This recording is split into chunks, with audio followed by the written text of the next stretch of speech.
Welcome back to the channel. Today I am going to go over the Veloster Turbo first generation ECU tunes.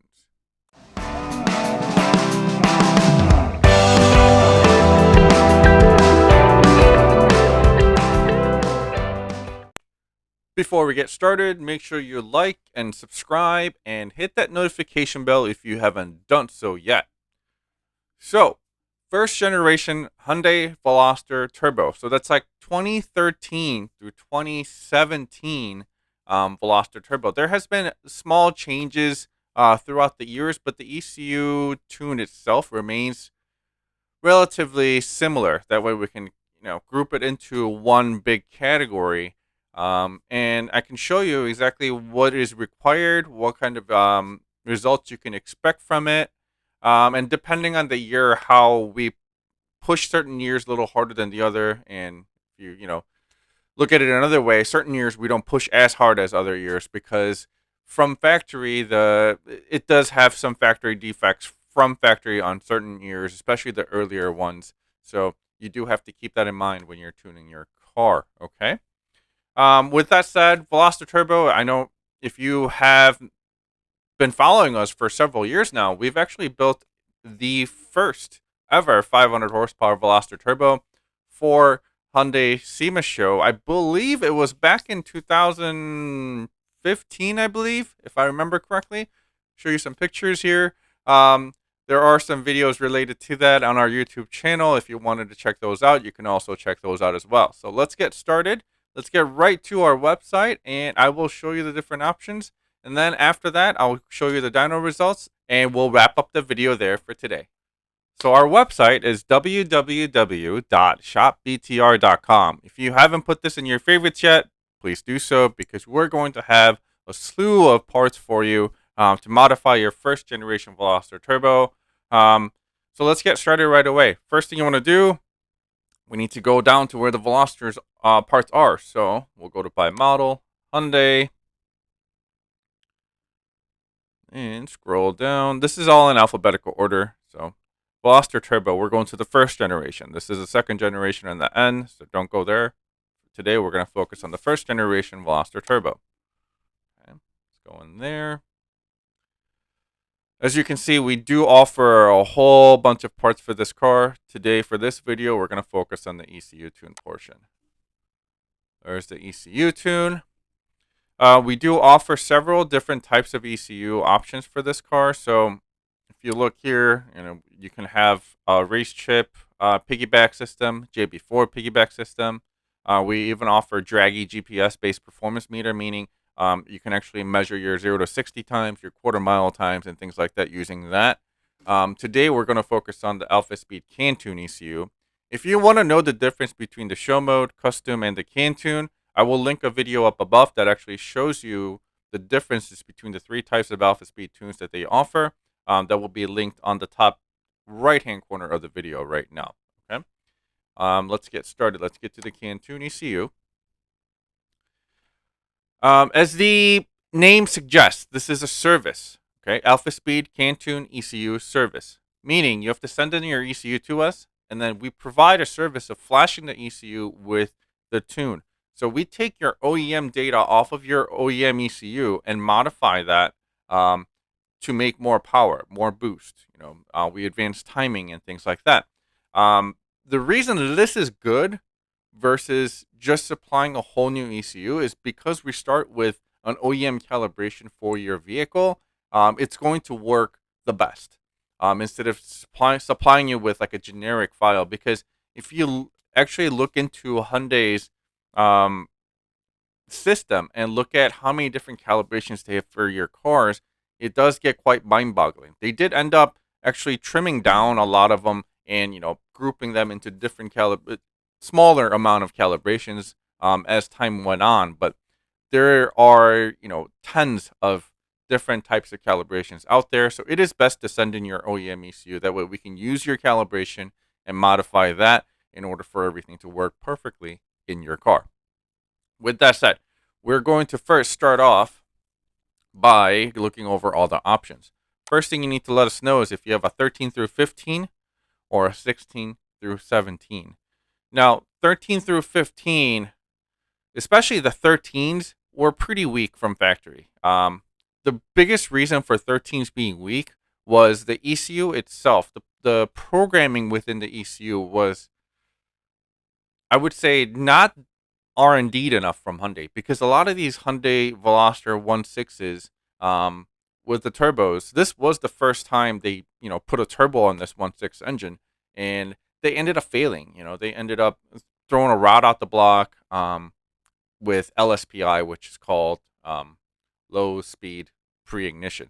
Okay, so this happens a lot when you're lugging the car. So what does that mean? That means, like, if you're driving on the highway and you're in your sixth gear, and you're just cruising along, and then the car happens to go up on an incline. Let's say you're going up a hill, and instead of downshifting, you just step on the gas. That's lugging. That's making the car work harder in order to make the power to climb up the hill. When you lug the car, it actually ends up creating low speed pre-ignition, which means you're going to detonate inside the engine because you're lugging it. The engine is basically overworking itself because you're technically in the wrong gear. All right. So in order to avoid that, make sure, if you have a manual transmission, shift into a lower gear. Like if you're going up a hill, or if you're trying to pass somebody, make sure you downshift, go to third, go to fourth. Just don't stay in fifth or sixth when you're trying to accelerate the vehicle. Okay. I would say the same thing for the automatics, because the automatic transmission does tend to lug the car a lot. The way Hyundai programmed these, they're trying to program it so you get the best gas mileage, since you have to hit a certain MPG number. But by doing so, they kind of hit themselves. They kick themselves in the back, just because it doesn't downshift enough when you're asking for more load, when you're asking for more power to pass somebody, or when you're asking for more power to go up a hill and things like that. So if you are smart about upkeeping your car, making sure your car doesn't fail because of this LSPI issue, make sure you downshift. Even in the automatics, all you have to do is just hit the left paddle when you're trying to accelerate, when you're trying to get past somebody. Make sure your RPM is above at least 3,000 RPMs when you're trying to pass somebody. The higher, 4,000, 5,000 is going to be better. It's going to be less work on the engine itself. Although the engine is spinning faster, it's less load on the engine, so it's less lugging on the engine when you're in the higher RPMs like that. Okay. So with that said, we do need to know what year you have: 13 and 15, 16 and 17. 16 and 17 programming does get a little better. It does have different type of wiring for the ignition coils as well. That's the only reason why we need to know if you have a 16 through a 17 or a 13 through 15. Just make sure you select the right years for your car. And then we need to know if you have a manual or automatic. I know certain years have dual clutch transmissions. We don't worry about that, okay? Just let us know if it's a manual or automatic. That's all we really need to know. Octane level, 91 or 93. 91 or 93, this is very important, and I will go over this in detail for you. First thing you want to check out is what's available around you. Is 91 available around you, or is 93 available around you? Depending on the city or state, certain states don't have 93 at all. Some states have 93 here and there, and most of their cities have 91. So you need to determine what you can get easily. Okay. We don't tune for 89 or 87 octane because, one, you can't turn up the boost, and you can't change timing, or you can't change AFRs without getting into detonation when you have lower octane fuel like that. So if you're trying to gain more power, we do need to have at least 91 or 93 octane in your tank. With that said, you can always pump higher than what your tune is done for. So if you're tuned for 91 per se, and let's say you're traveling across country and there are certain states that has 93, you can pump 93 and it's not going to hurt anything. If anything, you're creating more headroom so that it doesn't have any detonation or any issues with the engine. However, you can never put in lower than what you were tuned for. So if you have a 93 octane tune, and you decide to go across state lines, and the next state over only has 91, now you're in trouble, because when you pump that 91, there's a good chance that you're going to start detonating. Your engine's gonna actually fail. It's going to have issues. if you pump lower octane fuel than what the tune is for. So you need to be careful what you choose here. If your car is primarily driven inside your area and you don't plan on traveling outside of your area, which has 93, then definitely go for the 93 because that's going to get you the best result possible. Now, if you're driving a lot with your car, you go across state lines a lot, and you know for the fact the states you go to or the states you go through only offer 91, even though you can get 93 where you live, I would suggest going with a 91 octane tune. You will end up losing about 5 horsepower or so by jumping down to 91 from 93, but at least you will have the headroom of not worrying about which gas you need to get. You can get 91 or 93 if you're tuned for 91. Okay, so keep that in mind. All right, we'll move on to the next option, pop and bang / Burble option. Now, this is a no extra cost, just an option for you if you want to choose. Pop and bang happens during decel from high RPM down to 3,000 RPMs. So, for example, if you're in an automatic, let's say, you slam on the gas, car starts moving, and you go up to about 6,000 RPMs and you let off. All right, while you're still in drive, if you let off, as the RPMs come down, it's going to have the pops and bangs come through your exhaust. Your exhaust does need to be modified. OEM exhaust is just simply too quiet for you to hear this. So you need at least like an axle back or a cam back so that you can hear the pop and bangs happen. If you want to know how pop and bangs happen, I will also link a video up above on the top right hand corner, where it will actually explain how pop and bangs work. Okay. Same thing goes for the manuals, except manuals you're manually shifting, obviously. So during a decel, if you leave it in gear, it pops even better than if you were to just pull it into neutral and let the RPMs come down, since RPMs come down slower while it's in gear. Make sense? One thing I do want to add to that is if you wanted to make the pops more prominent, if you wanted to be more aggressive with it, as the RPMs are coming down, you can actually put your foot on the throttle very lightly, and you can initiate the pops even more aggressively, like that way as the RPMs come down. Okay, so you can play around with that and have fun with it. It does not pop under 3,000 RPMs. So if you're driving late night, going into your neighborhood, if you're just cruising in, you don't have to wake up your neighbors with big gunfire noises. Okay, so you can just shift before 3,000 RPMs, or just baby it, and the car will just remain nice and smooth. Okay. Next option, launch control. So this only really works on the manuals. So automatics, you do still get the launch control function, as in you get the backfiring and the RPM holding and things like that, but it only works in park and neutral. So technically you can't really launch with it in an automatic. You can only make noise with it. Manuals, it will hold the RPM, it will bounce off of it, and you will be able to drop your clutch and actually use it as a launch control. The stock turbo is very small, so it instantly makes torque. So technically the launch control will just sit there and let you spin. It's not going to really let you launch. It's just the way the physics works. The turbo is so small that it's almost instantly spools anyway, even without the launch control. So the launch control function is more for showing off or having fun and things like that. So keep that in mind. It's not going to decrease your 0 to 60 time. If anything, it might actually increase it because you'll sit there and spin the tires. Okay. Again, that's a no-cost option as well. Way to initiate the launch control is your car needs to be completely standing still. If you have a manual, make sure you hit the clutch, and then just slam on the gas full throttle, and it will hold at a certain RPM, and it'll start bouncing off the RPMs. You don't want to hold it too long because you're going to end up damaging the engine if you do that. So, just use it.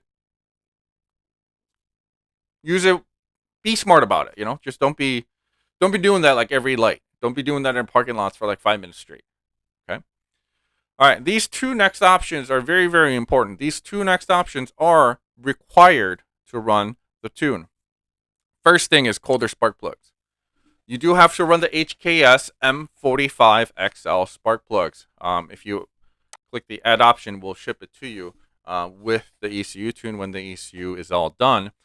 The spark plugs are very, very important. We've tested other spark plugs in this car, the cheaper Denzos and other auto lights and things like that. They will break apart inside the engine bay. or inside the combustion chamber, and it will create more catastrophic failures just because you wanted to save like $80 instead of spark plugs.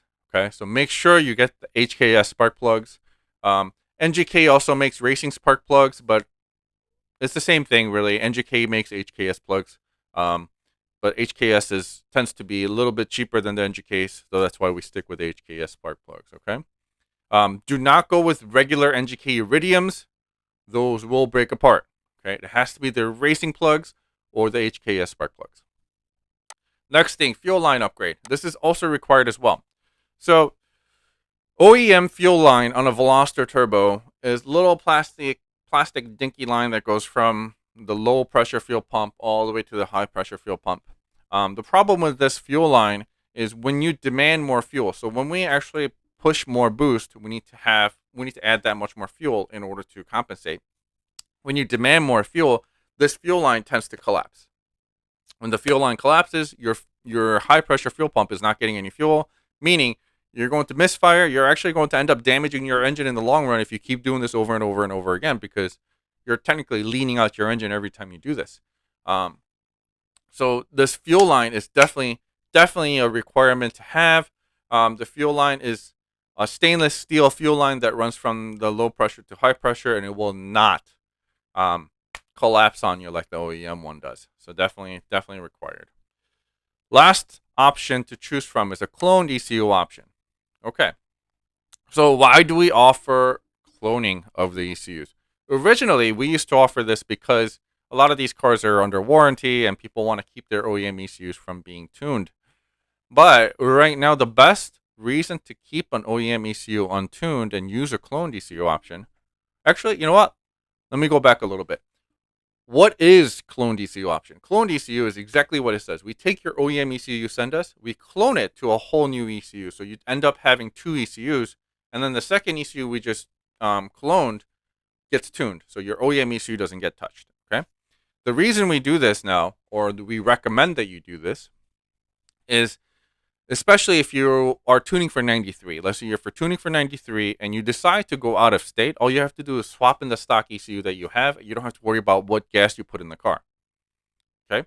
Another thing is, let's say you're having some kind of issue with your car, you want to diagnose it, and you're not 100% sure if the ECU tune is causing what's going on. You can always swap in your stock ECU, and if the problem persists even with the stock ECU, you know that the tune's not the cause of the problem, and you need to figure out what the hardware issue is. So there are very good advantages to doing a cloned ECU option. Now, with the cloned ECU option, if you do decide to go this route, it does take a little bit longer than the normal turnaround time because we do need to order another ECU for you. And then there are additional steps for us to actually clone it before we start tuning the ECU. So keep that in mind, okay? So that's pretty much it. From here, let's say you've did all this, and we're going to add to cart. I'm just going to go into shipping a little bit, okay? Now, shipping times. We proceed to checkout.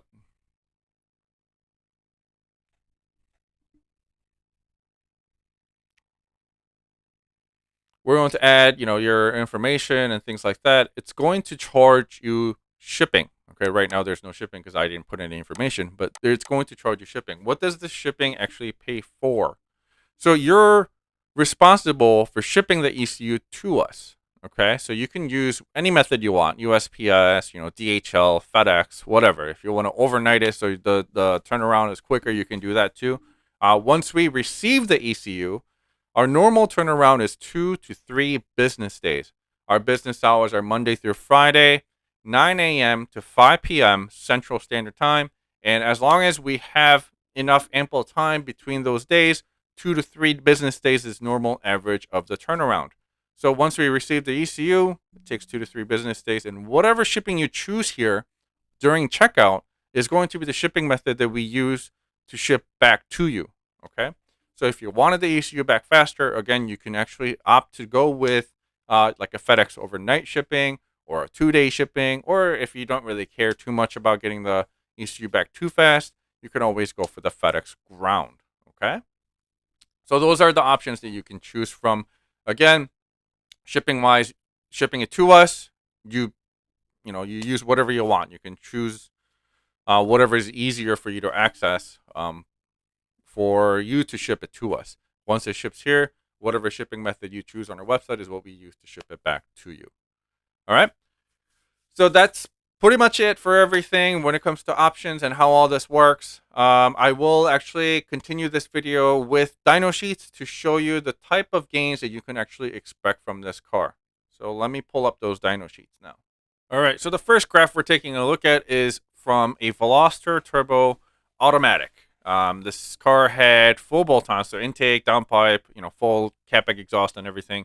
And it was on 93 octane, just so you get an idea of what you can expect.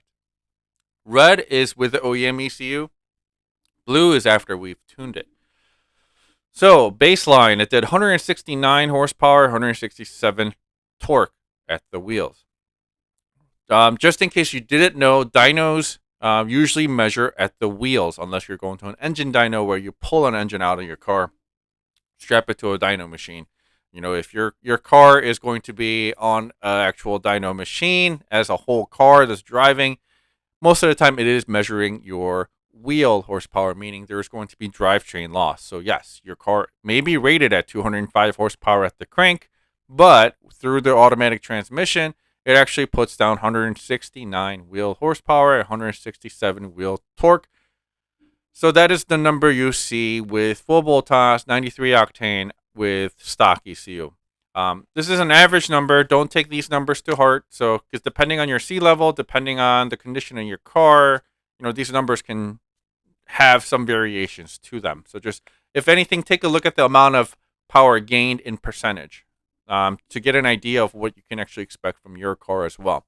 So after the tune, the 169 wheel horsepower jumped up to 198 wheel horsepower. So that's almost 30 wheel horsepower. Okay. So that's almost a 20% gain. So that's a huge gain. When it comes to torque, it went from 167 wheel torque to 203.93 torque. So almost 204 foot-pounds of torque. Again, almost a 20% gain there as well. All right. So it's a really nice bump in the horsepower and torque. If you look at the whole graph, the amount of power gained in between the red and the blue. So if you look here, I mean, it's gotten power throughout the whole power range. Okay, so we measure from 2,500 RPMs all the way to 6,500 RPMs. So you've got power throughout the whole power band. So that's where you're going to see, you're going to feel it, obviously, while you're driving. You're going to see a lot of gains in mid-range. I mean, I don't know if I could get rid of this, but 3, 4, so 4,000, 5,000, 6,000, 7,000. I think that's how it works. No, I'm sorry. 3,000, 3,500, 4,000, 4,500, 5,000, 5,500, 6,000, and 6,500. That's how the grid works. I wish I could get rid of this thing here so I can show you the numbers on the bottom. But basically from base 3,500 all the way to about 6,000 RPMs, you're going to have the biggest gain possible on the car. So that's a big power gain throughout a huge power band range. So that's how the automatic looks. Okay. Now let's look at the manual and see what that does. So here's a manual graph. Looks a little bit different, right? Let me go back and forth just to show you. Notice how the torque comes on? The reason it does this, I want to show you this. Automatics tend to have this linear gain of torque. The reason being is the torque converter actually slips when you're making a lot of torque before it actually grabs. So if you look at the OEM, it actually grabbed at about 3,200, whereas in this actually ended up grabbing at about 4,200. Okay, so it's making a lot of torque. So torque converter slip, and then it grabs.